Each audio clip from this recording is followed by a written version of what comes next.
자, 이사야 29장 계속 이제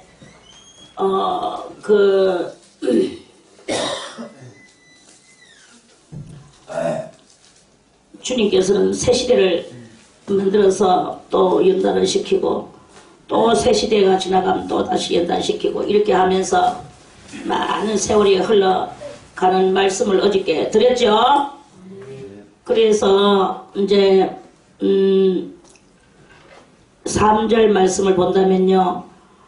내가 너를 사면으로 둘러 진을 치며 군대로 너를 애우며 대를 쌓아 너를 치리니 네가 낮아져서 땅에서 말하며 네 말소리가 나직히 티끌에서 날 것이라. 네 목소리가 신접한 자의 목소리같이 땅에서 나며 네 말소리가 티끌에서 지껄거리리라. 이렇게 영들이 그 죄를 깨닫지 못하고 그렇게 이제 그러는 거예요.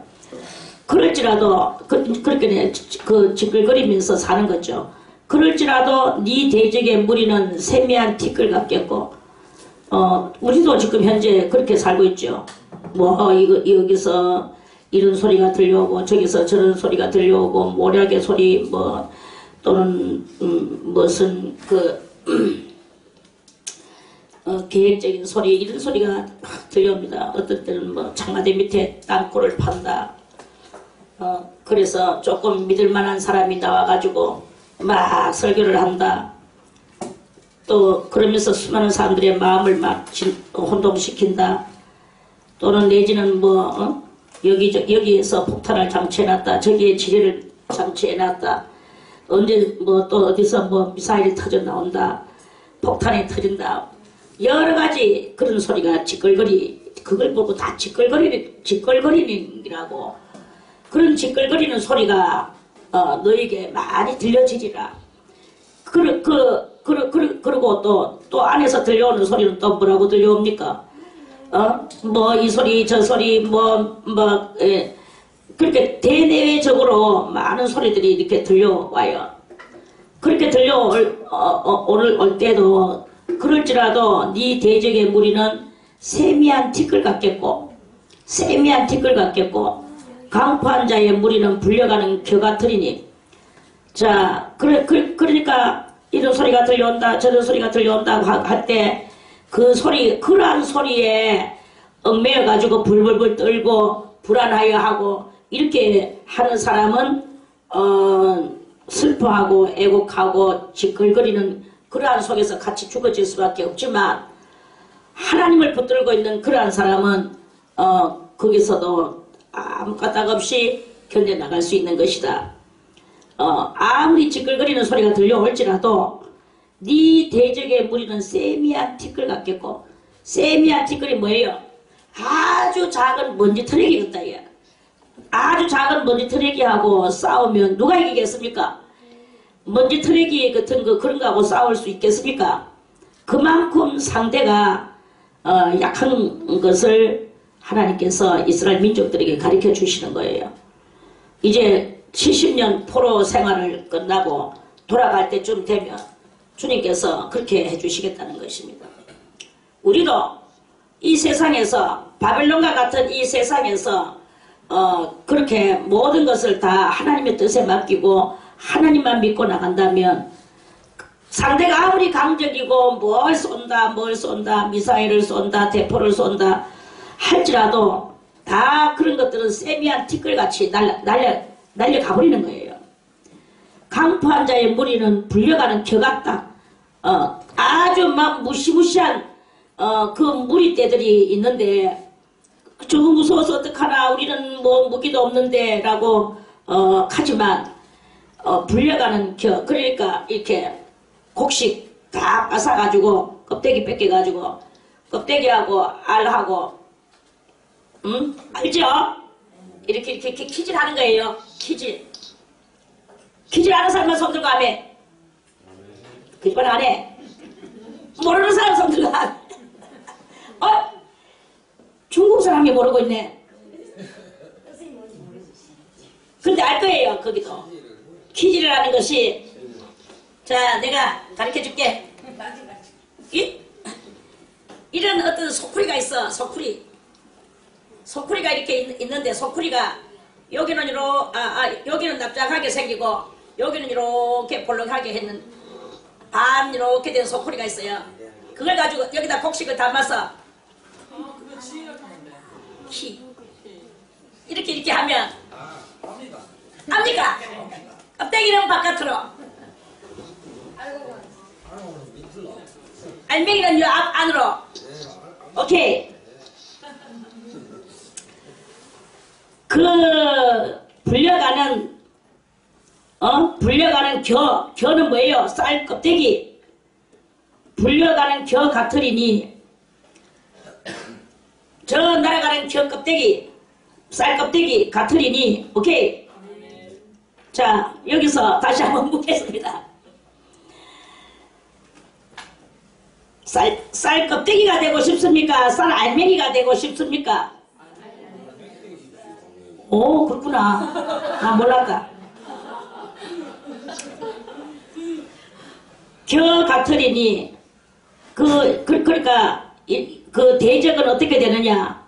그렇게 날아가는 겨같이 된다. 겨 같으리니, 거기다가 말씀을 비교를 해서 우리의 대적을 그렇게 물려쳐 주시겠다. 그런 말씀입니다. 우리는 어떠한 우리입니까? 연단 70년 포로 생활 속에서 그 속에서도 변치 않는 믿음을 가지고 하나님을 바라본 자, 그러한 그 이스라엘 민족과 같은 그런 성도를 보고 하시는 말씀입니다. 그래서 여러분들이 지금 이렇게 삶이 어렵다고 뭐 그런 일들이 많이 이렇게 있을 것입니다. 사실 지금 뭐 그렇게 어려운 건 아니에요. 저는 항상 이 어려운 것이 무엇일까? 어디서부터 어디까지가 어려운 것일까? 그런 생각을 참 이렇게 많이 하거든요. 그 어디서부터 어디까지가 어려운 것입니까? 뭐 우리 신랑이 오늘 내 속을 쓰겠다고 어려운 것인가? 아니면 우리 마누라가 지금 집구석을 안 챙기고 바깥으로 돌고 있는 게 그게 어려움인가? 어려움이 무엇일까? 어려움은, 진정한 어려움은 국가를 잊어버리고 국가 없는 민족이 되어서 다른 나라에 여기저기 떠돌아다니면서 그 나라에서 학대받고 그 나라에서 법 없는 삶을 사는 게 가장 어려운 거라고 그렇게 생각을 합니다. 법 없는 삶. 법이 없어 보세요. 지켜주는 나라가 없어 보세요. 어디 가서 아무나 막 때려 패고 막 맞아도 법이야 나를 고소할 곳이 없는 거야. 국가가 없기 때문에. 국가가 있는 사람은 예를 들어서 우리는 한국이다. 국가가 있다. 저 나가서 어딘가에 가가지고 우리가 곤욕을 당했다. 그러면 그거 대사관에다 연락을 해서 어쩌고 저쩌고 해가지고 대만에 막 대사관에서 모든 행동 조치를 해가지고 뭐 잘하든지 못하든지 간에 일단 법이 있어서 우리를 보호하러 달려온단 말입니다. 그리고 여러 가지 그런 것이 있어요. 그런데 국가가 없는 사람은 어떻게 되겠습니까? 애국에 돌아다니면서 남태장을 만나도 그냥 그렇게 그거는 괴상한 거예요. 아무것도 도와줄 자가 없는 거예요. 저는 막스 공산 창시자 막스 그 사람의 그 일대기를 조금은 아는데요. 그 사람이 원래 유태인이잖아. 유태인인데 유태인이 그때 막 이제 이렇게 피해 다니고 쫓겨 다니고 그럴 적에 그 가족들은 어디로 가가 살았느냐면 소련 러시아로 가가지고 살고 있었어. 그 소련 러시아에서 살면서 그 부모님들은 자기들이 유태인인 것을 남들이 알면은 자기들을 그냥 죽이는 것에 대해서 너무나 불안하고 공포스러워서 그래서 그 유태인이라는 것을 안 나타내기 위해서 자기들은 예수를 믿었어요. 부모들이. 그리고 예수를 믿고 이제 기독교인인 것 같이 했죠. 그러니까 기독교인들은 이제 그때 이제 기독교인들은 탄압이 그렇게 없었는가 봐. 그러니까 러시아 정교에 이제 가입을 해가지고 그것을 이제 예수를 믿고 살았어요. 그래, 막서도 그 같이 부모님들하고 같이 그랬죠. 그래서 같이 이제 이렇게 있으면서, 여는 이제, 나중에 나이가 많아지면서 공부를 하면서 자기가 이제 이 공부, 원래 공부하는 것은 철학 공부를 했어. 그 철학 공부를 하다가, 이제 그 러시아에서 또 어디로 망명을 갔나 하면, 거기서 러시아에서 책을 한 권 지었는데 그 책이 사상이 불온하다 하여 이제 체포되려고 하는 그런 상황에 있어. 그래가지고 자기 유태교 이스라엘이 자기 나라인데 이스라엘이 나라인 것을 자기는 버리고 러시아로 이제 그렇게 하려고 했는데 러시아에서 그것이 안 돼가 불온해서 그 나라 없는 그 청년이 돼가지고 영국으로 가는 거예요. 영국에 가가지고 공부를 열심히 하고 자기가 책을 썼는 게 바로 이 공산 그 이데올로기 그 논문이야. 그래 이제 그걸 써서 이제 놓고 그 많은 그 일을 이야기하려고 하면 좀 기니까 조금 삭제를 하고 아무튼 그런 많은 그 역경을 거치면서 결국에는 죽을 때 어떻게 죽었느냐 하면은 그 논문을 갖다가 그 자기 친구 누구에게 줬어요. 주고 나서 그 사람이 그 사람은 돈이 좀 많은 사람인데 그 사람은 프랑스 사람인지 뭐 이탈리아 사람인지 하여튼 모르겠다. 그래 이제 그 사람이 그 자기의 막대한 돈을 들여가지고 책을 여러 번 출판을 해줬어. 그 책을 출판을 해주고 이제 이렇게 하면서 있다가 막스는 그 국적 없이 국가 없이 항상 숨어 다니고 피해 다니고 그렇게 하는 그런 것으로 해가지고 있다가 나중에는 결국엔 죽었어요. 국가 없이 죽었어요. 그 국가 없이 죽고 그 후로 100년이 지났어. 100년이 지나고 나는데 레닌이라는 사람이 나왔어. 그 레닌이라는 사람이 나와가지고 이 책을 보고 너무나 멋지다. 이게 인류 평등에 얼마나 중요한 것이냐. 그러면서 그 이데올로기에 자기가 막 그러니까 그 프롤레타리아라는 그 사고를 가득하게 프롤레타리아는 뭐냐면 가난뱅이들을 옹호하는 사상이에요. 그들을 위하여 이제 힘쓰는 사람이 진정으로 모든 일을 펼치고 힘쓰는 사람은 레닌이었어. 그리고 이걸 지은 사람은 막 쓰고 100년 후에 레닌이 펼친 거예요. 그 레닌은 뭐 그렇지만 막스 이 공산 사상을 만들어낸 사람은 그 아름다운 나라에서 태어났는데 나라가 이어받았고 나라가 이태롭다고 생명이 이태롭다고 계속 다른 연구 하다가 나라도 버리면서 결국에는 국가 없는 민족으로 그 마지막을 생을 맞이했어요. 그 저는 그거를 보면서 어떤 마음을 가졌느냐.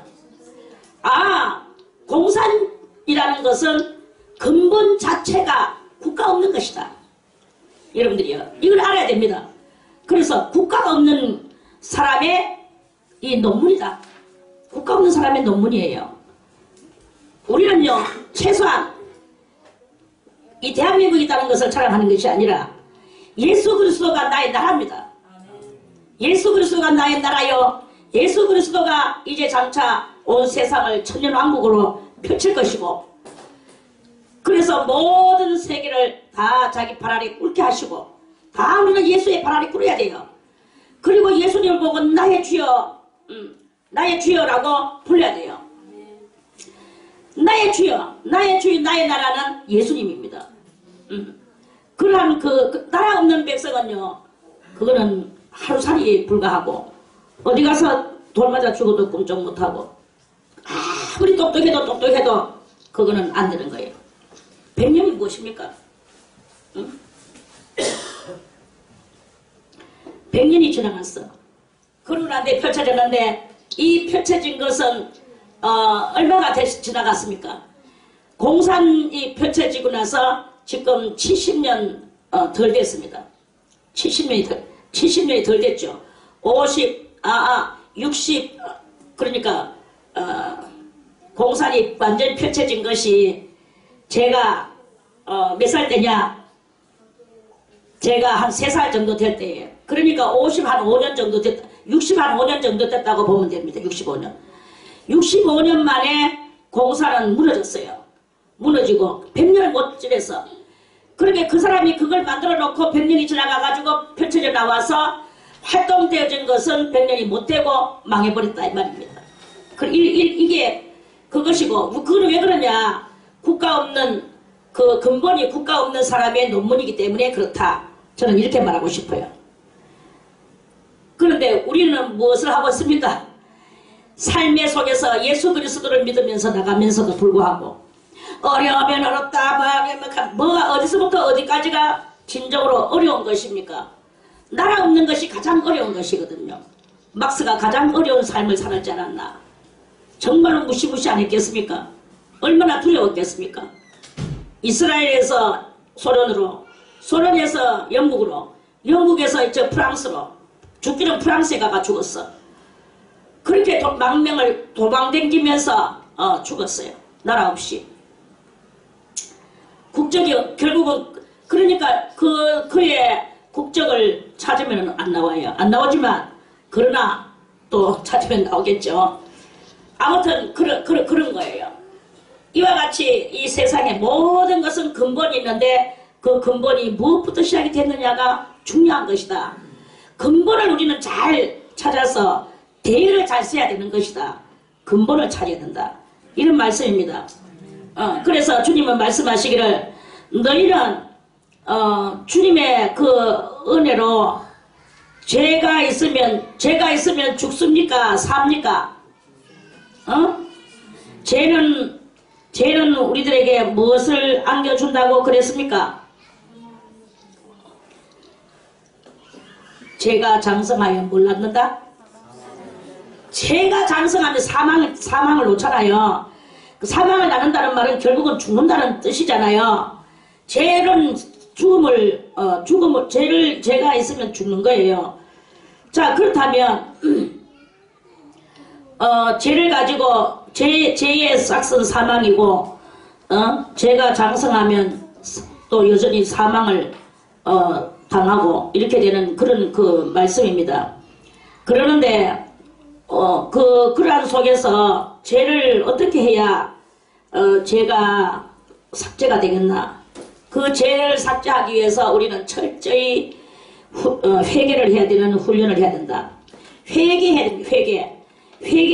죄를 가지고 주님 앞에 갈 수가 없는 거예요. 이렇게 보면서 수많은 사람들을 이렇게 보면서 부모에게 효하지 않는 것이 얼마나 큰 죄인가. 예수 믿든 안 믿든 부모를 갖다 귀하게 여기는 사람은 꼭 출세하는 것을 보거든요. 가까운 예로 김영삼 대통령 한번 보세요. 김영삼 대통령 저희 아버지가 거제도에서 며칠 하고 관련 있는 사람이잖아. 자기는 서울에서 살고 청와대에서 살든 뭐 서울에 어디서 이제 공부하면서 살든 항상 이 김영삼 대통령은 아침마다 전화를 한 통 걸어 아버지한테. 그러니까 아버지한테 전화 걸고 아버지하고 대화하고 그리고 전화를 끊고 나서야 비로소 자기의 업무에 들어가요. 그 부모를 함부로 대하는 사람 지금 뭐 자기들은 꼬라지가 없는 거야. 제 아는 사람이 있는데 그분은 동구청에 그 당시에 이제 청장은 아니고 국장까지 했는 사람인데 이 국장까지 올라가 국장도 작은 이야기가 아니거든. 그 국장까지 올라간 이 사람의 어머니는 아주 기도를 많이 하는 그런 어머니였어요. 그 자기는 아침마다 그 어머니한테 어머니 방문을 조용히 열고 들어가서 어머니 오늘은 이리한 일이 있는데 이런 일은 어떻게 해결해야 되겠습니까? 하고 묻는데요. 그럼 그 어머니가 듣고 그거는 요리 해결해라 하고 가르친대. 그러면 가가지고 자기가 업무를 볼 때 그렇게 어머니 말씀대로 한대. 어머니 무식한 어머니가 뭘 합니까? 자기는 지금 국장장이 아니는데도 그럼에도 불구하고 무식한 어머니한테 국장이 가서 아침마다 무릎 꿇고 자기의 업무에 대해서 그 어머니하고 의논을 하는 거야. 그래 어머니가 이렇게 해라 하고 가르친대. 그래가지고 가가 그렇게 하면은 그 일이 잘 풀려나가고 까딱없이 그 정령 퇴임할 때까지 그것을 잘 마쳤는 거예요. 그래서 성진 때도 꼭 시험을 치거든요. 성진 때도 꼭 그 어머니가 요리요리한 기도를 해라 하고 그 기도의 제목까지 다 가르쳐 준대. 그러면 그렇게 기도하면 딱 그 성진이 때 올라가고 그러니까 부자까지 올라갔다고 자기 이야기를 그렇게 하더라고. 그 외에도 수많은 사람이 그 어머니의 말씀을 들으니까 우리가 또 잘 알잖아요. 11조 열심히 해서 억만부자가 되는 사람, 응? 록펠러라는 사람, 그 록펠러를 우리가 존경하라는 말은 아닙니다. 록펠러는 절대 존경할 게 아닌데 마귀 새끼입니다, 실상은. 근데 그 어머니가 신앙을 가르쳤어. 뭐라고 가르쳤느냐?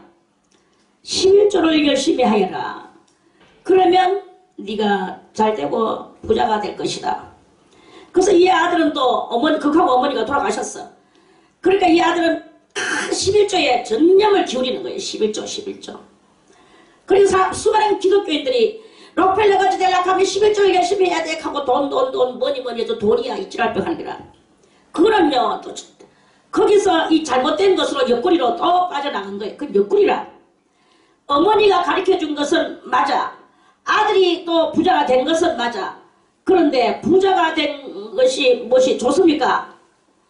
부자가 되면서 온 세계를 다스리며 그 돈으로 온 세계를 다스리며 죄악의 범죄의 소굴을 만들고 그 조직단을 만들고 그것도 다 자기네들은 하나님을 위하는 것이라고 말을 하지만 이 진리하고는 완전 빗나간 그런 그것이 이렇게 됐어요. 그러니까 돈을 사랑하는 마음이 뭐예요? 일만하게 뿌려야 돼. 돈 사랑하는 마음은요 일만하게 뿌립니다.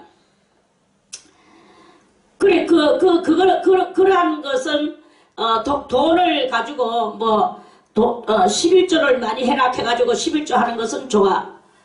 또 하나님께서 축복을 주셨으면 그것이 무엇이냐?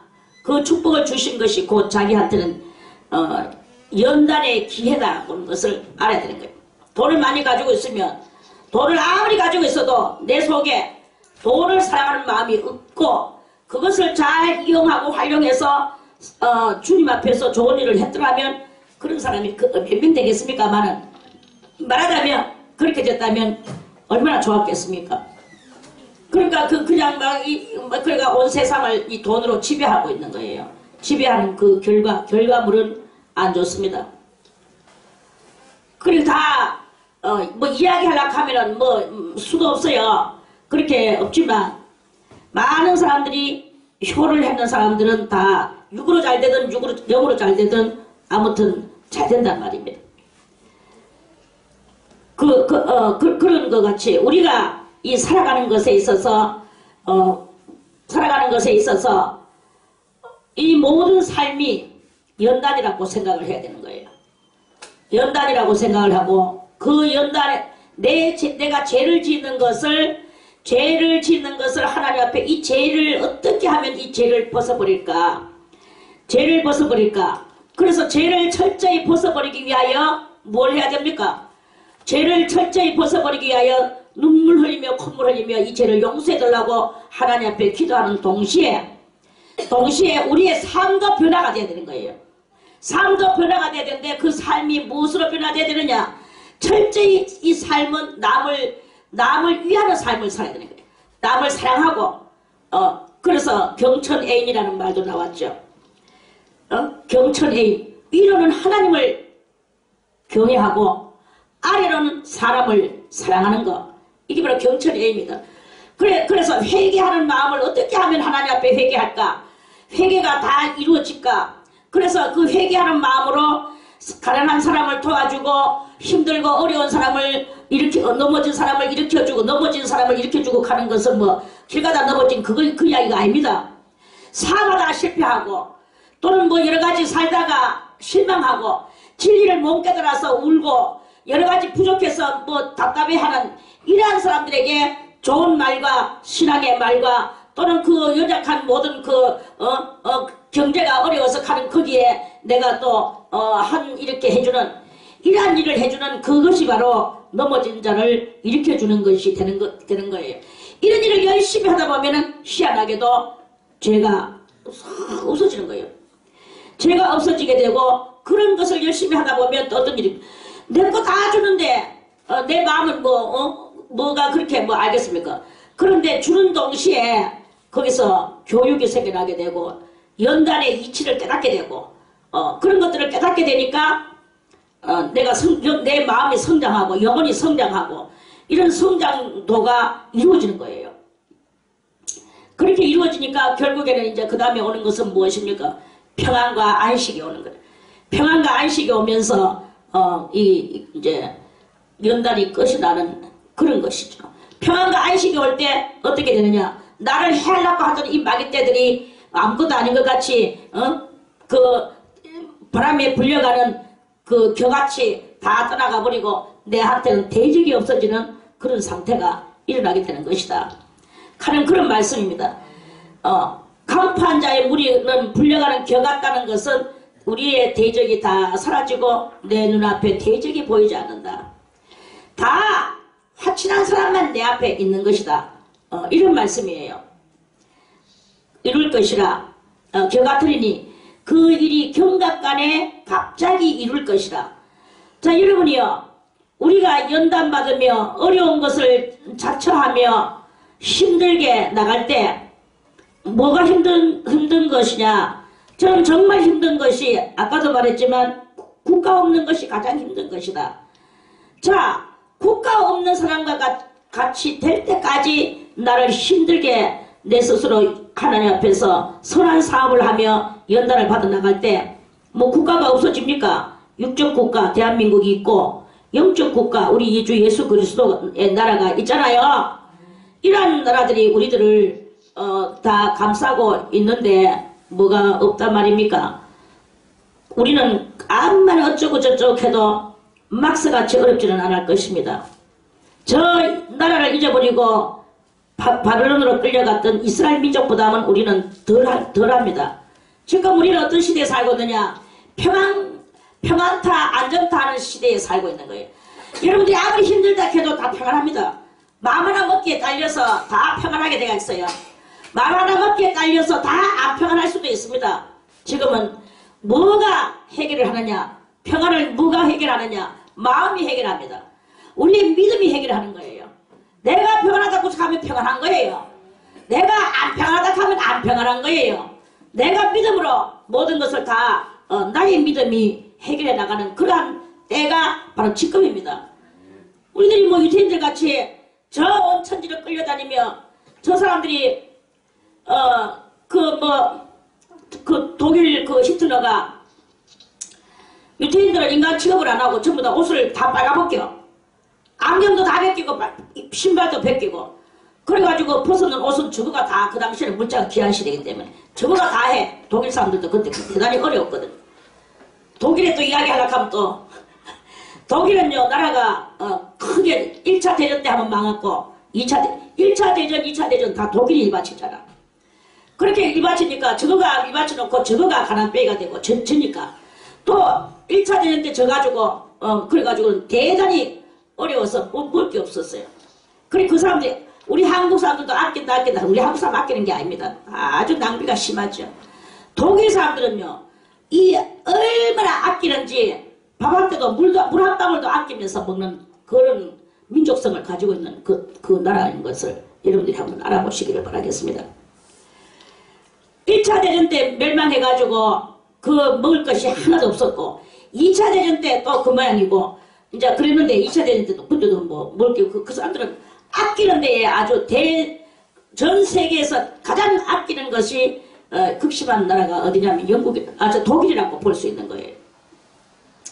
그렇게 아끼는 나라니까 이 이스라엘 사람들이 입었던 옷이며 이스라엘 사람들은 또 그 사람들은 머리가 좋아가지고 이 직조도 개통이 아주 좋거든요. 그리고 독일 사람들이 이스라엘 그 포로를 끌어다가 직조 그거 하는 거 또 저것들한테 또 발전시키게 만들고 포로들을 전부 다 이 모양 정말 의사는 의사대로 또 의학을 발전시키게 만들고 포로 끌고 와가지고 전부 저 나라의 유리한 쪽을 다 사용해 먹고 이렇게 하는 그런 전 세계적인 이야기를 우리는 알고 있잖아요. 그래 이제 그래서 이 유태인들 그 유식한 유태인들 그 거룩한 유태인들을 끌어다가 전부 다 어떻게 해? 옷을 빨가벗겨. 완전히 빨가벗겨. 남자도 빨가벗고 여자도 빨가벗기고 짐승은 털이라도 있지. 이 털도 없는 사람을 빨가벗겨가지고 일시키고 빨가벗겨가지고 뭐 다 노동을 시키고 빨가벗기고 학대를 하는 거예요. 그리고 그 사람들이 벗은 옷은 다 독일 저거가 해쁘고 이렇게 그렇게 하면서 아주 멸시를 당하고 그런 삶을 살았습니다. 얼마나 힘든 일입니까 여러분이요. 남자 여자 이렇게 다 있는데 우리 보고 지금 다 빨가벗고 다 같이 빨가벗고 있으라 하면 있겠습니까? 아무리 초월을 했다 어쨌다 해도 못합니다. 그거는 못해. 그런데 그 사람들이 초월해서 그런 것도 아니고 이 국가의 강력한 힘으로 인하여서 그 포로로 살면서 빨가벗고 산 삶을 우리 주님도 빨가벗고 싶다 달렸어. 주님도 빨가벗고 두드려 맞고 그렇게 그 유태인들은 빨가벗고 남의 나라에 학대를 당하는 일을 아주 많이 당했습니다. 이보다 더 힘든 일이 있겠습니까? 이보다 더 고난이 있습니까? 이런 것보다 더 고난은 없을 거라고 생각합니다. 우리들이 뭐 힘들다 고난당한다 뭐가 힘들단 말입니까? 뭐가 고난당한단 말입니까? 우리 상가에 가보세요. 3층 교육대에 가보세요. 유태인 나치 포로 수용소에 가보세요. 무시무시한 일이 거기에 다 있는 거예요. 뭐가 힘들고 뭐가 어렵단 말입니까? 그러나 속에서도 살기 위하여 이 사람들은 빨가벗고 살기 위하여 빨리 주님께서 우리를 이 고난 속에서 해방시켜 주기를 그날을 기다리며 저 독일 놈들이 멸망하기를 기다리며 자기들의 원수가 멸망하기를 내 힘으로 하는 게 아니라 저것들이 하나님께서 멸망시켜서 저것들이 멸망당하고 우리는 빨리 해방돼서 우리나라에 가서 다시 옛날같이 좋은 옷을 입고 좋은 집에서 우리도 살기를 원하는 그 간절한 마음을 가지고 주님 앞에 기도하면서 빨가벗고 그 험난한 길을 걸어갔던 그 유태인들을 한번 보세요. 우리의 이 뭐 어려움입니까? 이거는 어려움이 아니야. 뭘 가지고 어렵다고 말합니까? 저 사람들은 진정한 복을 받게 하여 그 70년 그렇게 바벨론에서 포로 생활했던 옛날에 그것도 있었지만 그 뒤에도 이어 아울러 2차 대전 때 또 3차 1차 대전 때 그렇게 했단 말입니다. 우리의 영적인 1차 대전, 2차 대전, 우리의 바벨론 포로 생활, 우리도 이러한 것들을 통하여 나를 더 거룩한 사람으로, 나를 더 온전한 사람으로, 나를 더 완벽한 사람으로, 내가 이 심장을 가지고 더 뜨거운 사랑의 마음을 가지고 남의 어려움을 그것을 내 어려움으로 보고 그 어려움을 내가 대신 해줄 수만 있다면 해줄 수 있는 이러한 마음을 가지고 살아갈 때 진정한 바빌론적 연단을 받는 그런 성도가 될 것이라고 그렇게 말씀을 드립니다. 우리는 어렵다 해도 어려운 것이 아닙니다. 그냥 하나님의 뜻을 깨닫고 그 뜻대로 살기만 하면 되는 거예요. 밥을 굶습니까? 옷을 벗었습니까? 뭐가 어렵습니까? 밥도 안 굶고 옷도 안 벗었다면 어려울 것이 없는 거야. 오죽하면 옛날에 가잖아. 눈물 젖은 빵 한 쪼가리를 먹어보지 않는 자는 결코 어려움을 논할 자격이 없다. 어려움을 논할 자격이 없다 했어. 뭐가 어렵단 말입니까? 어려움을 논할 자격이 없다 했어. 눈물 젖은 빵 한 쪽. 그만큼 배가 고파봐야 한다 이거지. 어려운 것은 배고픈 거예요. 내도 배가 고프고 내 새끼도 배가 고플 때 그게 진정으로 어려운 것입니다. 여러분들이 진실로 마음의 평안과 안정을 얻으려고 하면 그리고 앞날의 길을 열락하면 부모에게 효하고 이 어떤 어려움이라도 잘 거치고 나가는 용감한 신앙의 모습이 있을 때 무엇이든지 뛰어넘을 수 있다고 성경은 그렇게 말씀을 합니다. 그래서 이 일이 그 일이 경각간에 갑자기 이를 것이라. 눈 깜짝할 사이에 어려움은 물러간다. 어려움은 물러가고 만군의 여호와께서 병력과 지진과 큰 소리와 해리바람과 폭풍과 맹렬한 불꽃으로 그들이 누구예요? 우리를 대적하던 대적인들, 바벨론인들, 저 유태인들을 못살게 하던 그러한 인들, 그런 것들이에요. 오늘도 이 신앙인들을 괴롭히는 그 악마들의 악한 영들의 그것들이다. 그것들을 하나님께서 어떻게 하시느냐. 다같이 5절 끄트머리에 경각간에, 경각간이 뭡니까? 깜짝 놀라는 순간에 갑자기 눈 깜짝할 사이에 이루어지는 겁니다.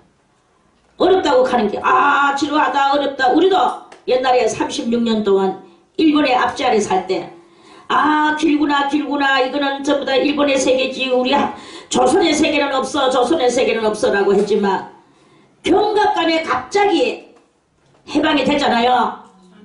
이렇게 되는 거예요. 다 하나님께서 다같이 전쟁은 여호와께 속하였나니 전쟁은 여호와께 속했어요. 전쟁은 누가 터주십니까? 전쟁도 하나님이 터주시고 승리를 이루게 해주시는 이도 저쪽에 이기게 하든지 내가 이기게 하든지 하나님이 하시는 거예요. 하나님이. 그래서 만군의 여호와께서 병력과 지진과 큰 소리와 해리바람과 폭풍과 맹렬한 불꽃으로 그들을 하실 것인저 아리엘을 치는 열방의 물이 곧 아리엘과 그 보장을 쳐서 곤먹게 하는 모든 자는 꿈같이 밤에 환상같이 돼. 이게 뭐야? 하면서 줄인 자가 꿈에 먹었을지라도 깨면 그 속은 여전히 비고 목마른 자가 꿈에 마셨을지라도 깨면 곤비하며 그 속에 갈증이 있는 것 같이 시온산을 치는 열방의 무리가 그와 같으리라. 시온산을 쳐서 자기 것을 만들었어. 그럼에도 불구하고 그 시온산을 섰던 그 바벨론 무리가 시온산을 우리가 했으니까 우리는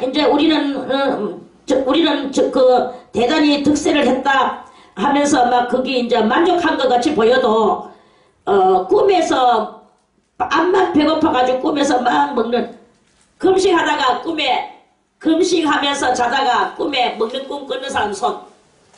어이구 수들 뻑뻑하네. 나도 옛날에 그런 꿈을 꿨어요. 그런데 꿈에 내가 먹었다. 그래 이 성경 같이 그래 꿈에 먹었으면 뭐 실제로 뭐 배부르나 안 부르잖아. 그런데도 우리는 연달아 어떻게 받아야 되느냐. 꿈에 내가 먹었다. 그러면 내가 내 형이 먹은 것이 아니냐. 그럼 서로 다시 3일 금식하다가 꿈에 한번 묻고 다시 해야 되는 거예요. 3일 했다 하면 3일 끝나고 다시 또 그대로. 그럼 6일이 되져야 되는 거라. 이렇게 했는 적도 있었습니다. 아무튼 이 성경은 꿈에 먹었을지라도 깨면 그 속은 여전히 비고 목마른 자가 꿈에 마셨을지라도 깨면 곤비하며 그 속에 갈증이 여전히 있는 것 같이 그 이스라엘의 시온산은 뭡니까? 예루살렘 성을 저기가 함락시키면 저거가 아주 대단히 이제 큰 성과를 얻는 것 같다고 하지만 그 갈증이 있는 같이 여전히 그렇게 되는 그것이다. 하나도 그들에게는 덕이 되는 게 없다. 이런 말씀이에요. 이스라엘을 쳐서 덕이 되는 것이 없다. 그렇다면 오늘 연단을 받고 주님의 뜻대로 살라고 그 뜻을 따라서 그렇게 살아가는 우리들에게 해방 놓는 것이 이렇게 있단 말입니다. 해방 놓는 것이 있다면 그것이 설령 내 것이 다 빼앗기고 가져갔다 할지라도 그것도 역시 비는 것 같이 이익을 전혀 못 찾아간다 하는 그런 말씀입니다. 자, 이런 모든 것들은 뭐냐? 우리들의 이 삶 속에서 일어나는 아웅다웅 전쟁터와 같은 그러한 것이고 이제 그러한 속에서 진리를 이야기했는데요. 어저께도 진리의 말씀을 전하다가 자, 이런 속에서 육적으로 이렇게 다 산다는 거죠. 너희는 놀라고 놀라라. 너희는 소경이 되고 소경이 되라. 그들의 취함이 포도주로 인함이 아니며 그들의 비틀거림이 독주로 인함이 아니라. 자, 28절에 그랬죠. 28절에서 뭐라 했습니까?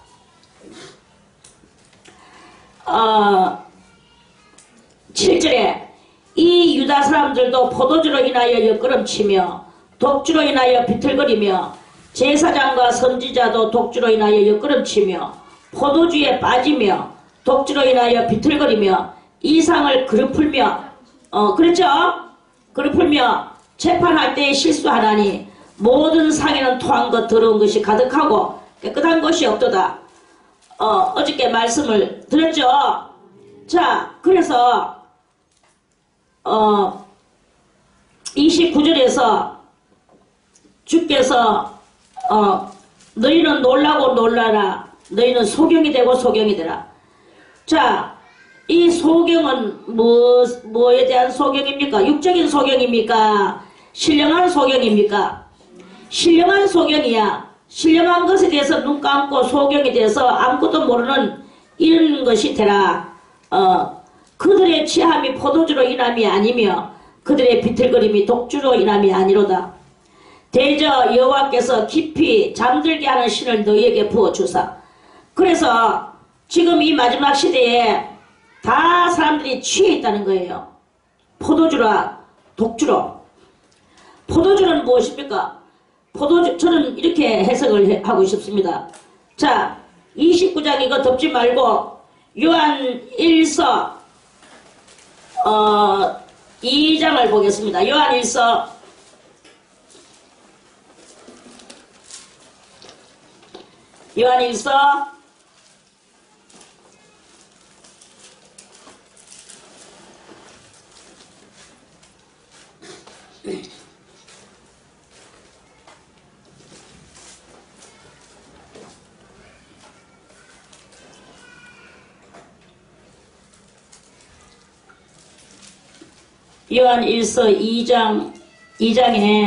2장에 자 16절에 15절부터 읽을게요. 이 세상이나 세상에 있는 것들을 사랑치 마라.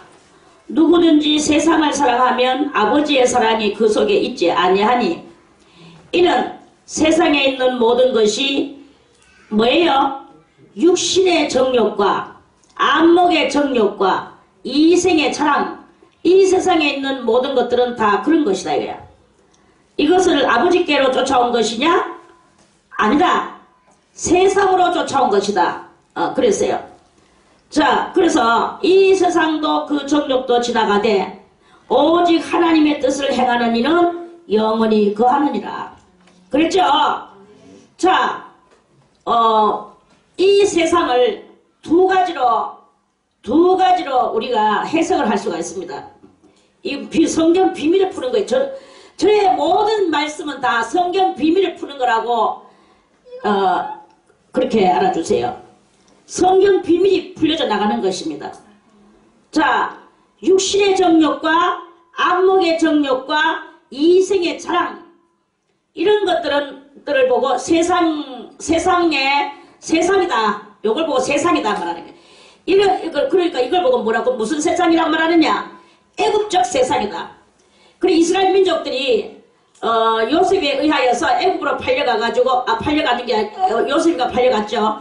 그러니까 나중에 자기들의 식구 다 들어갔는데 그 애국에서 450년 동안 살았는데 430년 동안 내지 450년 살았는데 그 삶이 뭐냐? 그게 다 육신의 정욕과 안목의 정욕과 이생의 자랑 것 같은 그러한 애국적 삶이 바로 이 세상 삶이다. 이걸 우리가 이렇게 통괄적으로 그렇게 여러분들이 깨닫기를 바라겠습니다. 그래서 자 그러면은 자 여기서 포도주는 무엇이냐? 포도주는 이 세상적 삶이고 바로 애국적 삶이다. 이렇게 우리가 그 해석을 해낼 수가 있어요. 그리고 그들이 자 다시 29장에 포도주는 애국적 세상이요 이 세상이라 그랬죠. 자 그러면 그들의 비틀거림이 독주로 인합니다. 독주다. 독주는 무엇이냐? 독주는 심각한 물질 사상 또는 심각한 과학 사상, 이 독주가 바로 그거예요. 그리고 심각한 아집, 이 아집이 바로 또 독주예요. 자기 아집에 걸려가 있는 게 얼마나 독한지 모릅니다. 그러니까 절대로 누가 어떤 말을 해도 하늘에서 어떤 소리가 내려와도 자기는 자기 할 것을 하고 앉았어. 이러한 그 심정이 뭐냐? 독주에 잠겨서 그 영이 비틀거리고 있다 하는 그런 말씀입니다. 아무리 하나님을 잘 묻고 기도 많이 하는 것 같이 보여도 이러한 사상이 끊어지지 않으면 그건 독주에 취한 것하고 똑같다. 독주에 취한 것이다. 이런 말씀이에요. 그렇게 된 사람들이 어떻게 되나? 이런 것, 그러니까 독주는 바로 곧 뭐냐? 바벨론적 세상이다. 바벨론적 세상은 독주요. 애국적 세상은 포도주요. 이러한 말씀이에요. 자, 그래서 그런 것에 취함이 아닌 또 다른 일이 있어. 또 다른 일이 있는데 그것이 무엇이냐? 아니라 대저 여호와께서 깊이 잠들게 하는 신을 너희에게 부어주사. 깊이 잠들게 하는 신이 부어졌어요. 잠이 깊이 잠으면요 감당 못하겠습니다. 잠으면 뭐 아무것도 안 돼요. 잠이 오면은 잠채가지고 뭐 아무것도 안 돼요. 진짜 술은 아무것도 아닙니다. 자, 여호와께서 깊이 잠들게 하는 뭘 보내줬어? 신을 부어줬대요. 잠들게 하는 신, 잠신이야, 잠신. 잠들게 하는 신을 너희에게 부어주사. 그러니까 영이 잠들어 버렸어. 영이 잠들어 버려가지고 그 신을 받아가지고 무슨 신? 잠들게 하는 신. 그걸 받아서 잠이 들어 버렸어요. 그러니까 신령한 눈이 되겠습니까? 안 되겠습니까? 너희에게 부어주사 너희의 눈을 감기셨음이니. 잠자니까 영의 눈이 감겼다 이 말입니다. 너희의 눈이 감기셨음이니. 그럼 영의 눈은 무엇이냐? 영의 눈은 무엇이냐? 눈은 선지자요.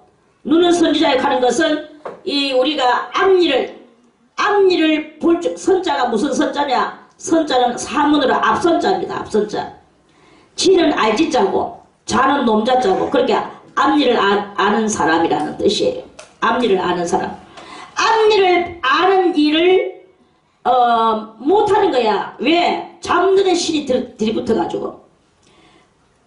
눈은 선자여 너희 머리를 덮으셨음이니. 머리는 선견자라. 선견자는 또 뭐예요? 앞선자에 볼견자예요. 그리고 놈자자.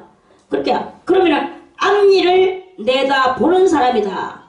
그러니까 앞니를 내다 보는 사람이나 앞니를 아는 것이나 이런 것이 다 깜깜하다. 왜 깜깜하냐? 바벨론적 세상에, 물질 세상에, 애국적 세상에 이런 것들에 취해가지고 하나님을 아는 마음이 없는 거예요. 그리스도 예수와 더불어서 고난당하고자 하는 마음이 없는 거야. 연단을 피하게 여길 줄도 모르는 거야. 하나님 앞에 지혜를 강구할 줄도 모르는 거야. 그래서 우리는 선견자라. 그러므로 모든 묵시는 뭡니까? 계시가 너희에게는 마치 봉안책의 말이라. 조금 따뜻한 하시길래 열지를 못하고 아무리 읽어도 모른다는 게 다 눈 감고 뭐 아는 것도 없어지고. 그것을 유식한 자에게 주며 이르기를. 이 유식은 무슨 유식이냐? 세상 공부 많이 했는 사람입니다. 대학을 나오고 박사학위를 받고 아무리 많이 해도 유식한 자에게 주며 이르기를 그대에게 청하노니 이를 읽으라 하면 대답하기를 봉하였으니 못하겠노라 할 것이요. 뭐 유식한 자는 그거 다 봉해놨는 건데 함부로 그거 읽든지 해석을 하든지 하면 큰일 나. 하나님의 말씀 그렇게 하면 안 돼. 아예 안 한다 이거야. 또 무식한 자에게 주며 이르기를 그대에게 청하노니 이를 읽으라 하면 대답하기를 나는 무식하다 하고 안 한다. 그러니까 유식하거나 무식하거나 아무도 이 계시를 풀 사람이 이 땅에 없다 이 말입니다. 그래서 주께서 가라사대 이 백성이 왜 이렇게 무식하고 이렇게 됐느냐? 이 백성이 입으로는 나를 가까이 하며 입술로는 나를 존경하나 그 마음은 내게서 멀리 떠났나니 그들이 나를 경외함은 사람의 계명으로 가르침을 받았을 뿐이라. 여러분이요, 왜 신령한 세계가 안 열려집니까? 신령한 세계가 안 열려지는 것은 모든 성경을 읽을 때 한문으로 읽어서 그런 거예요. 설교를 들을 때 한문으로 그래서 그런 거예요. 여러분들이 정말로 마음을 한장 열고 하나님의 하늘로부터 내려오는 이런 것을 받으려고 하면 왜 그렇게 하나님이 하나님이 그렇게 냉정하신 분이십니까? 하나님은 냉정하신 분이 아니시고 하나님은 자비로우시고 은혜로우시고 노하기를 더디하시는 분이라 했는데 하나님이 왜 그렇게 우리가 전심하신 학식으로 받아서 그런 거예요. 학식으로. 그래서 이 백성이 입술로는 나를 가까이 하고 입으로는 나를 가까이 하며 입술로는 나를 존경하는 거라. 그래서 하나님을 믿는 것 같이 아주 또 많이 아는 것이 학문이 많아요. 많은 말씀을 읽었고 많은 말씀을 들었지만은 그것을 다 학문으로 받아들였기 때문에 그래서 많은 것을 알아서 그렇게 했지만 영으로 하나님하고 교통하는 이 영적인 교통이 없다 이거야. 영적인 교통이 없어요.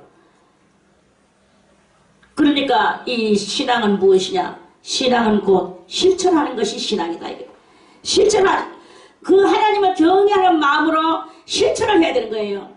이 부모를 공경하라 하시면 공경해야 되고 도둑질하지 마라 하시면 안 해야 되는 기고 가늠하지 마라 하시면 안 해야 되는 기고 뭐 여러 가지 등등 하지 마라 하시면 안 해야 되는 거야.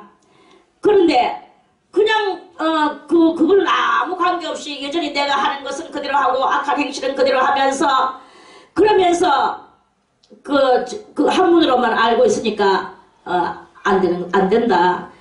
그들이 나를 경외하면 다 같이 그들이 가슴을 치면 나도 하나님을 경외하면 사람의 계명으로 가르침을 받았을 뿐이라. 사람의 계명이야.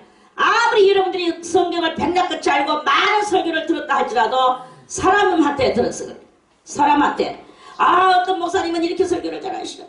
어떤 목사님은 뭐 유머러스 하고 아주 대단히 막 사람들을 웃기기도 하고 울리기도 하고 아주 능수능란하시고 거기에서 웃고 울고 즐기고 아주 사람과 사람들 속에서 즐기고 있는 거지. 거기에서 하나님을 만나는 역사가 있냐 말이에요. 없단 말입니다. 그걸 이야기하는 거예요. 가르침을 받았을 뿐이라. 그러므로 내가 이 백성 중에 귀한 일, 곧 귀하고 가장 귀한 일을 다시 행하리니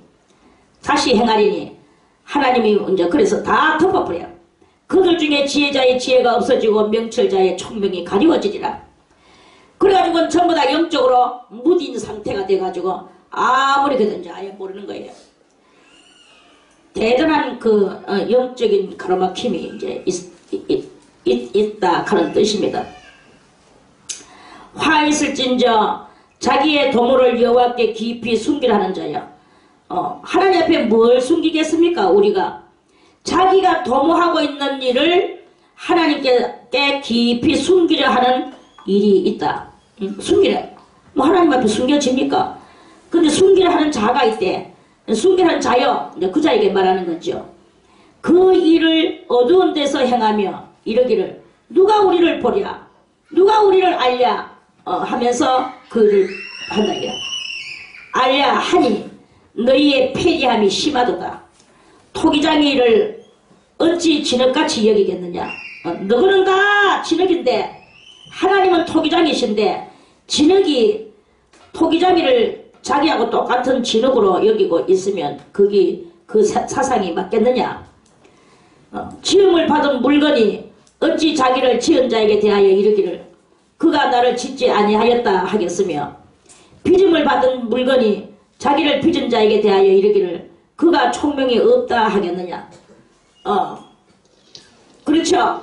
자, 이 컵이 하나 있습니다. 이거를 만드는 도자기가 있어. 하는 사람이 있어. 도자기 만드는 장인이 있어요. 이거 만들 때 이게 처음에는 흙이었어.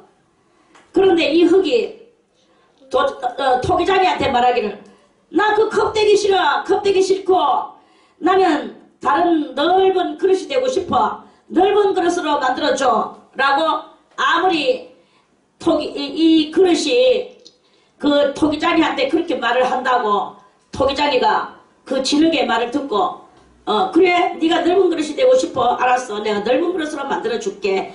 이렇게 하시냐 말이에요. 그게 아니다 이거지. 이와 같이 우리는 무엇이냐. 우리는 모든 인생들은 다 진흙이고 하나님만이 토기장이시다 이거죠. 그런데 우리가 하나님 앞에 하나님 내 이런 사람으로 만들어주세요. 저런 사람 만들어주세요. 한다고 해서 하나님이 그것이 되게 그 앞에 그 말이 통하겠느냐 이거예요. 안 통한다 이거예요. 그 어떤 사람이 옛날에 저한테 이런 말을 했어요. 아우 나도 원장님 같이 되고 싶어. 원장님 정말 원장님 부럽습니다. 이렇게 하는 거예요. 그래 내가 그래 두 다리 못 걷고 휠체어에 앉아서 한번 해볼게요. 내가 이렇게 했어요. 그러니까 아 그것만 빼고요. 이렇게 하는 거야. 그것만 빼고요. 그래 시끄다 끝났다. 내가 이렇게 했어요. 그러니까 사람은요 전부 다 남의 이 잘된 것을 보고 뭐 부러워하고 나도 그렇게 만들어주시지 어쩌고저쩌고 하지만 다 그 이 심보가 더러워서 그런 거예요. 그렇게 할 수 없다 하겠느냐.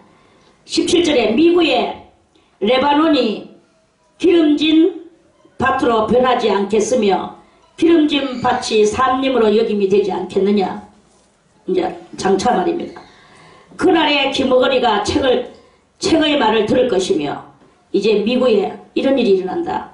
레바논이 기름진 밭으로 변하고 또 기름진 밭이 산림으로 여김을 얻을 정도로 많은 수풀이 이루어지면서 아주 부유한 이스라엘이 될 것에 대해서 예언하시는 것입니다. 그렇다면 여러분이요 이제 여러분들의 미국가 있을 것입니다. 여러분들이 미국에 뭐가 되기를 원합니까? 여전히 삭막하고 여전히 나무 한 조각이 없고 여전히 사람토라인 남한테 놀아줄 줄 모르고 여전히 고운 말 한번 쓸 줄 모르고 마음은 삭막해가지고 이렇게 있을 수 있겠습니까? 미국에 주님께서는 예언하시기를 그날에는 너희가 기머거리가 책의 말을 들을 것이다. 책은 무슨 책이에요? 성경책이겠죠. 기머거리가 책의 말을 들을 것이며 성경책 뭐 그냥 이렇게 문자로 좀 읽는 거 이거 말입니까? 그게 아니고 이 성경책을 성령의 감동을 받고 또 어둡고 캄캄한 데서 소경이 눈을 볼 것이며 겸손한 자가 여호와를 인하여 기쁨이 더하겠고 지금은 겸손하면 남한테 도리어 저 사람 겸손한 게인지 뭔지도 몰라. 저 사람 겸손은 또 무슨 약자같이 보이가 깔보임을 당하고 짓밟는 세상이지만은 겸손한 자는 별로 드러나는 것이 없지만 그 겸손한 것이 하나님만이 보시는 겸손한 것이 있습니다. 그날에는 겸손한 자가 여호와를 인하여 기쁨이 더하겠고 사람 중 빈핍한 자가 이스라엘의 거룩하신 자를 인하여 즐거워하는 그 미구의 날이 올 것이다. 아직은 이루어지지 않았지만 이 미구의 날이라는 것은 아직 이루어지지는 않았지만 장차는 이렇게 이루어지는 날이 온다 하는 뜻입니다. 이는 강포한 자가 소멸되었으며 강포한 자, 저 바빌론 경만한 자가 끝쳤으며 경만한 자가 뭡니까? 아주 가벼운 인생들, 하나님을 모르는 인생들 제약의 기회를 엿보던 자가 다 끊어졌습니다. 그들은 송사에 사람에게 죄를 입히며 성문에서 판단한 자를 올무로 잡듯 하며 헛된 일로 의인을 억울케 하느니라. 이래서 의인들이 억울하게 지금은 그렇게 되지만 하나님께서 다 이제 완전케 해주시겠다 하는 이런 예언서죠. 그러므로 아브라함을 구속하신 여호와께서 야곱 족속에 대하여 말씀하시되 야곱이 이제부터는 부끄러워 아니하겠고 그 얼굴이 이제부터는 실색하지 아니할 것이며 그 자손은 나의 손으로 그 가운데에서 행한 것을 볼 때에 내 이름을 거룩하다 하며 야곱의 거룩한 자를 거룩하다 하며 이스라엘의 하나님을 경외하며 마음이 혼미하던 자도 총명하게 되며 원망하던 자도 교훈을 받으리라 하셨느니라. 이런 멋진 때가 온다는 것입니다. 70년 포로 생활이 끝나면 우리도 70이라는 뜻이 무엇입니까? 7은 있다고 해서 완전수를 말하죠. 그리고 1은 1단계요 10은 2단계. 우리들이 1단계 2단계에 그 연단을 바치고 나면 연단을 다 거치고 나면 그러면 완벽한 하나님의 그 사람으로서의 그 역사가 일어나고 새 세상에 이제 들어갈 자격과 권세가 우리들에게 넘쳐 흐르는 그러한 그 뜻을 그것으로 깨닫고 우리가 이 성경을 읽어야 되는 것이다 하는 그런 말씀입니다. 그렇게 깨달으시길 바라겠습니다. 그리고 연단을 두려워하지 마세요. 연단이 어디서부터 어디까지가 연단입니까? 아까도 말했죠. 저 유태인들이 빨가벗고 독일 나치들한테 그거 가서 이리 당하고 저리 당하고 의사는 의사의 역할을 하고 또 여러가지 박사는 박사예요. 공학 박사는 공학 박사, 공장은 공장대로 온갖 포로로 일시키는 부려먹는 일은 다 했어. 자기 동포들이 거기서 죽으니까 전부 다 그 시체들이 썩으니까 냄새가 악취가 나니까 자기 동포들의 시체를 자기들이 갖다가 불태워가지고 그 연기가 하늘을 충천을 하고 그 시체 타는 재가 하늘에 충천해가 올라갔다가 밑에 비같이 내렸다 그랬어. 비같이 내리니까 이거는 뭐 독일놈인지 유태인지 뭐 헝가리인지 뭐 분별 못하고 다 머리 위에 시체의 가루가 시체 탔는 그 재가루가 머리 위에 내려지고 그런 일이 얼마나 비일비재하게 일어나는지 모릅니다. 그러한 수치를 당하는 그게 가장 지난 수치를 가장 지난 연단이지 않겠는가. 무엇을 우리는 연단을 따왔습니까? 여러분들이 어렵다고 말하는 것이 무엇입니까? 이스라엘 민족들 같이 빨아먹고 남의 나라에 시키는 대로 일을 한번 해보겠습니까? 오늘도 살기 위하여 채찍 내려오는 채찍들 속에서 빵 한 쪼가리 얻어먹고 굳어 빠진 빵 한 쪼가리 얻어먹고 냉수 한 그릇 먹고 죽으라고 일만 하는 그러한 그것에 한번 가볼랍니까? 뭐가 어렵단 말입니까? 어려운 것이 무엇입니까? 어려운 것을 어렵다고 말하지 마세요. 꿋꿋이 믿음으로 하나님을 바라보며 그러면서도 그 사람들은 절대로 자살하거나 이런 것은 안 합니다. 자살은 없어. 그 나라에는. 왜? 영원한 영생에서 거기서도 구원을 못 받는 것을 아니까 그 사람들은 알아요. 우리 그리스도인들은 도리어 모르는 것들이 많은데 그래서 예수 믿는 것들이 뻑하면 자살하고 이렇게 하는데 저희 이스라엘 사람들은 자살을 절대로 안 합니다. 부활이 없는 줄 알기 때문에. 어떤 상황에서도 살아서 자기의 적군이 하나님이 멸망시켜 주실 것을 기다리는 거예요. 나의 이 어려움도 하나님께서 물러가도록 만들어주기를 기다리는 거예요. 우리는 인내와 믿음을 가지고 하나님 앞에서 기다리는 믿음을 가지고 이 뭐 어떤 어려움도 이겨나갈 수 있는 그러면서 살아남아야 되는 이 악자같이 살아남아야 되는 이런 열정을 가지고 믿음을 하나님께 바치며 그렇게 살아갈 때 신령한 눈도 떠지게 되고 많은 것이 알아지는 그래서 세상 사람이 알지 못하고 다 같이 믿는다고 하는 사람도 알지 못하는 중요한 비밀도 다 알아지는 놀라운 일이 일어나게 될 것입니다. 자, 이렇게 해서 이사야의 28장과 29장은 예화로서 이렇게 길었습니다. 자, 다시 창세기로 우리 와서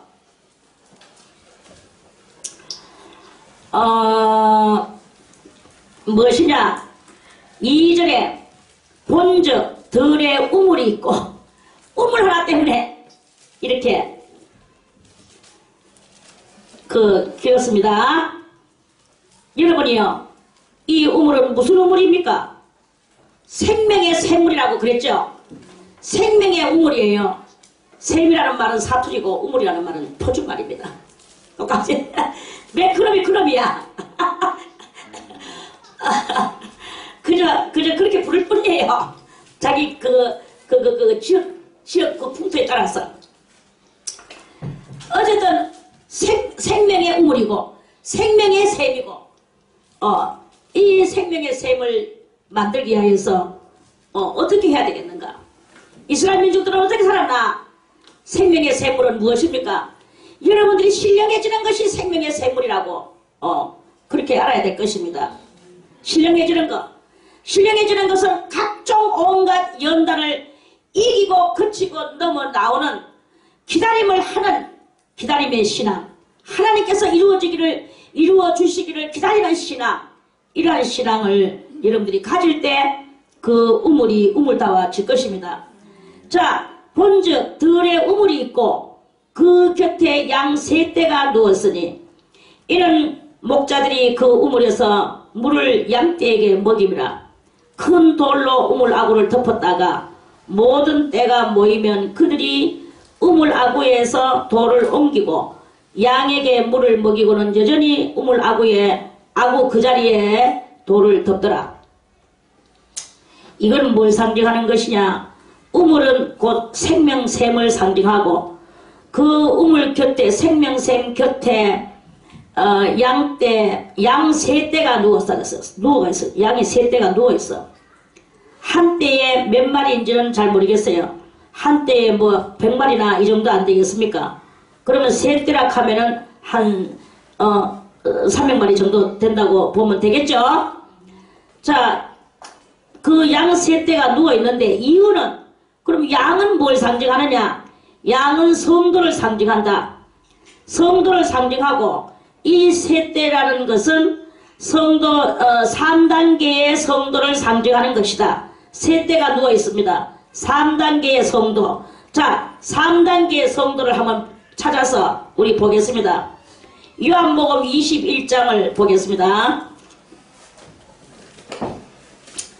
자, 요한복음 21장 15절에, 요한복음 21장 15절에 저희가 조반 먹은 후에, 조반이 뭐예요? 아침입니까? 몰랐다. 조반 먹은 후에 예수께서 시몬 베드로에게 이르시되, 이거 중요한 이야기입니다. 요한의 아들 시몬아, 네가 이 사람들보다 나를 더 사랑하느냐 하시니 가로되 주여 그러하여다. 내가 주를 사랑하는 줄 주께서 아시나이다. 가라사대 내 어린 양을 먹이라 하시고, 또 두 번째 가라사대 요한의 아들 시몬아 네가 나를 사랑하느냐 하시니 가로되 주여 그러하여다. 내가 주를 사랑하는 줄 주께서 아시나이다. 가라사대 내 양을 치라 하시고, 세 번째 가라사대 요한의 아들 시몬아 네가 나를 사랑하느냐 하시니 주께서 세 번째 네가 나를 사랑하느냐 하심으로 베드로가 근심하여 가로되 주여 모든 것을 아시오매 내가 주를 사랑하는 줄을 주께서 아시나이다. 예수께서 가라사대 내 양을 먹이라. 내가 진실로 진실로 네게 이르노니 젊어서는 네가 스스로 띠띠고 원하는 곳으로 다녔거니와 늙어서는 네 팔을 벌리니 남이 네게 띠띠우고 원치 아니하는 곳으로 데려가리라. 이제 이렇게 말씀을 하셨습니다. 여기서 예수님께서 시몬의 아들 요한의 아들 시몬아, 참 그랬죠. 요한의 아들 시몬아 네가 이 사람들보다 나를 더 사랑하느냐 하고 예수님이 물었어요. 그래서 베드로가 예 주님 사랑합니다 했어. 그러니까 여기서 중요한 것을 여러분들에게 이제 이걸 알아야 돼요. 내 어린 양을 먹여라 이랬어요. 내 어린 양을 먹이라는 것은 목회의 1단계를 이야기하는 것입니다. 목회의 1단계. 또 두 번째 가라사대 요한의 아들 시몬아 네가 나를 사랑하느냐 하시니 가로되 주여 그러하여다. 내가 주를 사랑하는 줄 주께서 아시나이다. 가라사대 내 양을 쳐라. 아까는 내 어린 양을 먹여라 그랬죠. 어린 양을 먹이라는 것은 뭐예요? 어린 양은 물과 성령으로 거듭난 성도와 더불어서 기도하고 영적으로 그 영들의 영을 만족시켜 주는 그 일을 해야 되는 거예요.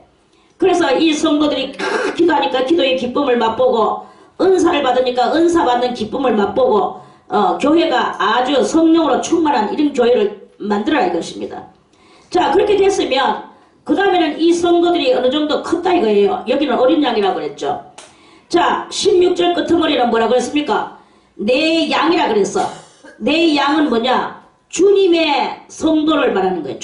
내는 주님이고 양은 성도고, 그래서 주님의 성도를 쳐라. 그러니까 이 목회의 두 번째 단계예요. 주님의 성도를, 그 양을 내가 어떤 사람 성도를 갖다가 자기 양이라고 막 가지고 뒷마음대로 놀면서 어떤 집회에서 교회에서 집회를 열었어요. 강사가 와가지고 장로고 모시고 가네. 전부 다 성도는 다 양이야. 양이고 자기들은 뭐라 합니까? 목자래요. 목자. 자기들은 목자래. 그래서 양은 뭡니까? 양은 짐승이죠. 목자는 짐승입니까? 사람입니까? 목자는 사람입니다. 그러면 짐승은 사람 말을 들어야 돼요. 그러면서 여기 장모님 몇 분이시면 장모님 나가서 이렇게 장모님도 양복 탁 입고 막 뚱뚱해가지고 머리 기름 부지부지 막 나오는 거예요. 양은 어떻게 생깁니까? 양은 이렇게 네 발로 다니면서 한다는 게. 그러면 그렇게 해야지 하면서. 그래가지고 장모들을 이 앞에 가지고 전부 다 네 발 무릎 꿇고 엎드려가지고 코미디 하려고 하는 길 한 것 같은데 아무도 거기서 웃는 사람은 없었어요. 다들 거기서 읽어주다 쳐다봤어. 거기서 웃는 사람은 아무도 없었어요. 그게 말이 됩니까? 그게 아니거든요. 주님의 성도야. 그것도 물과 성령으로 거듭난 성도. 물과 성령으로 거듭난 성도는 무엇입니까? 예수님께서 말씀하시기를 하나님의 말씀을 받은 자를 뭐라 하였거늘? 신다고 했어요. 사람이 하나님의 말씀을 받고 신이 되는데 뭐가 하면서 기댄 게 됩니까? 이런 아주 어불성설적인 일을 하고 있는 목자가 있단 말입니다. 그게 그렇게가 될 일이냐?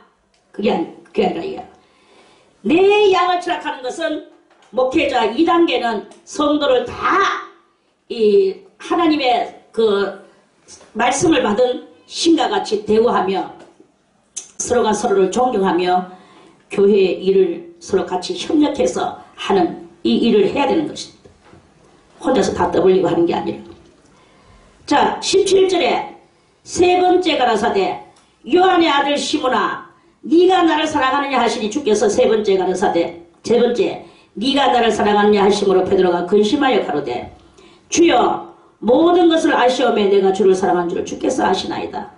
예수께서 가라사대 내 양을 먹이라. 자, 요번에 이 3단계는 대단히 좀 어렵습니다. 왜 어려우냐? 우리 어저께와 오늘 이어서 이사야 28장과 29장을 쫙 다 읽고 듣고 알았죠? 이사야 28장과 29장에 뭐라고 했습니까? 신령한 눈이 다 감히고 선견자의 눈도 다 감히고 그 백성이 듣기는 들어도 아무것도 알지 못하고 이것을 유식한 자에게 주면서 말하기를 해석해라 하면은 이거를 함부로 풀면 안 돼 하고 안 한다 그랬죠? 무식한 자에게 주면 말하기를 이거 풀을 악해도 이걸 악해도 나는 뭐 무식해서 몰라 이런다 그랬어요. 이렇게 깜깜한 세상이란 말입니다. 그리고 포도주에 빠지고 독주에 빠지고 이렇게 되는 세상 속에서 그러한 세상 속에서는 대단히 어려운 이야기들 신령한 분이 다 닦여가 있기 때문에. 그런데 주님께서는 3단계로 내 양을 먹이라라고 말씀하셨어요. 먹이라라는 말은 뭡니까? 모르는 것을 알려주는 게 먹이는 거예요. 치라는 말은 뭐냐? 협력하는 것이고 그건 같이 협력하는 거예요. 그러니까 2단계에서 서로서로 협력해서 교회에 여러 가지 그런 것들을 조직이나 이런 것들을 서로 같이 해야 되겠죠. 같이 해야 돼. 의존하고. 그래서 교회는 항상 재직회가 있어야 돼요. 당회가 있어야 돼요. 뭐 없는 것도 있겠지만 아저씨는 하는. 그렇게 하다가 때가 되면 이제 이 진정한 목자는 그 신령한 것을 더 깊은 의문을 풀고 해석을 풀고 이렇게 풀어나가는 이 일을 해줄 때 그러면서 뭐냐 내 양을 먹이는 것은 이제 주님 오실 때가 다 돼갑니다. 날짜는 요리요리합니다. 그 날짜가 오기까지 우리는 이리이리 살아야 됩니다. 이걸 알려줘야 되는 거예요. 그걸 알려주면서 그렇게 해나갈 때 그 성도들은 장성한 성도들은 더욱더 예수 그리스도의 장성한 분량에 이르기까지 더 거룩하고 성결해지고 주님 오실 때 그대로 아멘 마라나타 딱 외칠 수 있는 요러한 그 상태가 되는 성도가 되기까지 그걸 해줘야 되는 거죠. 그래서 같이 주님을 기다리고 다시 오실 메시아를 기다리는 이러한 그 상태를 해야 되는 것이다 하는 그런 말씀입니다. 자, 그래서 여기에 양 세 떼가 놓여져 있어요. 양 세 떼가 누웠는데 이는 목자들이 그 우물에서 물을 양떼에게 먹임이라. 그래서 이 목자들이 1단계, 2단계, 3단계에 그 때로 누워있는 성도들에게 생명의 물을, 성도들에게 맞는 물을 따닥따닥따닥 먹여야 되는 것이다 하는 그런 말씀입니다. 그렇게 그걸 먹여야 되는 거예요. 그래서 이 양떼에게는 1단계, 이 양떼에게는 2단계, 저 양떼에게는 3단계 이렇게 물을 먹이는 거예요. 그거에 따라서. 그러니까 이제 이 진리에 그리스도에게 사명받고 가는 그런 진리의 선도자들은 어쨌든 간에 그 영들을 볼 줄을 알아야 돼요. 그래서 그 영들을 보고 이 사람은 이렇게 대우해 줘야 되겠구나. 저 사람은 저렇게 대우해 줘야 되겠구나. 저 사람은 뭐 직분은 높은데 요리밖에 안 돼. 초신자보다도 못하구나. 이 사람은 직분은 별론데 대단한 신앙이며 영적인 많은 능력을 가지고 있구나. 이런 걸 다 알아서 그 사람에게 지금 아무리 신앙이 컸어도 갈급한 게 있거든요. 사람마다. 그러면 그 갈급한 것을 또 채워주고 해줄 때 그들이 이 물을 먹고 시원함을 얻듯이 얻어나가는 이런 일을 해야 되는 것이다 하는 말씀입니다. 오늘은 요 3절까지만 말씀을 드리고요. 내일 다시 4절 말씀을 또 드리겠습니다.